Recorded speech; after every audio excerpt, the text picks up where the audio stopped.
आखिर क्यों बढ़ रही है इंडिया गठबंधन में दरार? क्या लोकसभा चुनाव से पहले ही टूट जाएगा ये गठबंधन? आखिर क्यों नीतीश कुमार ने कांग्रेस पर दिखाई नाराजगी? क्या है इंडिया गठबंधन की भविष्यवाणी?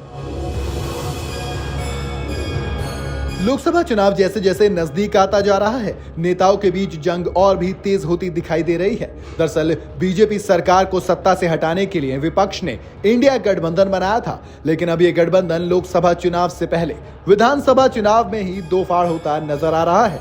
बता दें कि जब ये गठबंधन बनाया गया था तो बीजेपी सरकार ने इसे घमंडिया गठबंधन नाम दिया था और विपक्ष के गठबंधन को इंडिया नाम देने पर भी कई सवाल खड़े किए थे।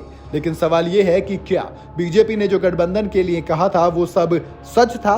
क्योंकि जिस तरह इंडिया गठबंधन के नेताओं के बीच जुबानी जंग देखने को मिल रही है, उससे तो साफ है कि गठबंधन में कुछ तो है जो ठीक नहीं चल रहा है। बता दें कि इंडिया गठबंधन के कई ऐसे नेता जो अक्सर विवादित बयान देते रहते हैं। इस तरह के विवादित बयानों का असर गठबंधन को लोकसभा चुनाव में देखने को मिल सकता है, क्योंकि जिस चुनाव में बीजेपी को सत्ता से हटाने के लिए विपक्षी पार्टियों ने एकजुट होकर गठबंधन बनाया था, उसका अस्तित्व खतरे में मंडराता नजर आ रहा है।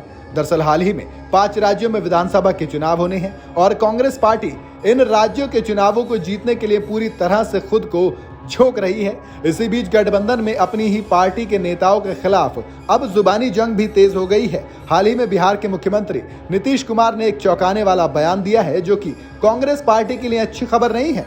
दरअसल एक रैली में नीतीश कुमार इंडिया गठबंधन में चल रही गतिविधियों को लेकर काफी नाराज दिखे। उन्होंने अपनी नाराजगी कांग्रेस पार्टी पर दिखाई।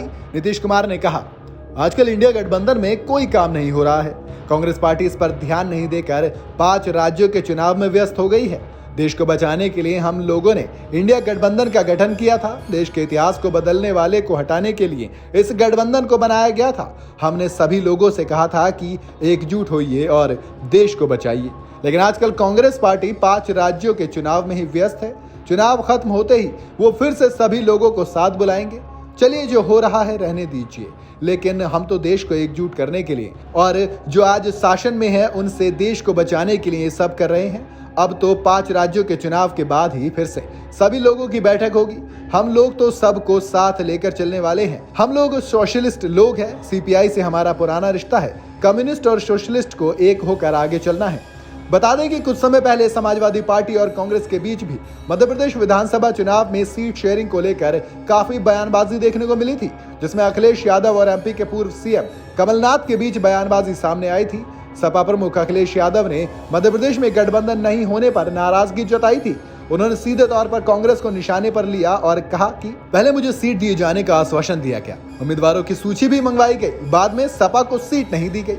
यदि मुझे ये पहले से पता होता कि गठबंधन विधानसभा स्तर पर नहीं है तो कांग्रेस से कभी बात नहीं करता। जैसा हमारे साथ कांग्रेस मध्य प्रदेश में व्यवहार कर रही है, यूपी में कांग्रेस के साथ वैसा ही व्यवहार किया जाएगा। आपको बता दें कि इंडिया गठबंधन के नेताओं की सिर्फ चुनावी मंच पर ही बयानबाजी नहीं देखने को मिलती, बल्कि पार्टी के कई नेता आम मंचों पर भी खड़े होकर ऐसे विवादित बयान देते हैं, जिसका सीधा असर गठबंधन को 2024 के लोकसभा चुनावों में देखना पड़ सकता है। ऐसा ही एक विवादित टिप्पणी डीएम के नेता उदयनिधि स्टालिन ने सनातन धर्म को लेकर भी की थी, जिस पर भी इंडिया गठबंधन चुप्पी साधा रहा। गठबंधन के किसी भी नेता ने इसका किसी भी तरीके से विरोध नहीं किया था। वहीं बीजेपी के नेताओं ने इसका जमकर विरोध किया और उदयनिधि को निशाने पर भी लिया। चलिए आपको बता दें कि 2 सितंबर को उदयनिधि स्टालिन ने सनातन धर्म की तुलना डेंगू मलेरिया से करते हुए कहा था कि सनातन का सिर्फ विरोध नहीं किया जाना चाहिए, बल्कि इसे समाप्त ही कर देना चाहिए। सनातन धर्म सामाजिक न्याय और समानता के खिलाफ है। कुछ चीजों का विरोध नहीं किया जा सकता, उन्हें खत्म ही कर देना चाहिए। हम डेंगू, मच्छर, मलेरिया या कोरोना का विरोध नहीं कर सकते, हमें इसे मिटाना है। इसी तरह हमें सनातन को भी मिटाना है।